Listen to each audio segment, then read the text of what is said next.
town is. When they ask me, where is the army, where is the police? I said, we are peaceful people here. We live in peace. Everything works. This is our traditional rule. Whatever he says here is what all of us do. We don't have anybody here who is president or governor. Even when I was governor, now if I become president, I'm subjected to him because it's the traditional law this time. Whatever he says here is law, and I have to obey it. That's how I would live here.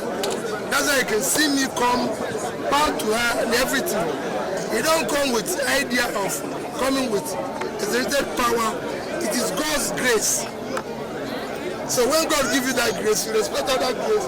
He is the traditional ruler. We all respect him, we all live with him. We have to obey him, our Father here. So that's the peace we're enjoying. So the whole outcome of the elections today, you can say with full confidence that it's free, fair, well, credible. No, it hasn't got. We have not reached that like that now. What is the elections? That I win. Yes.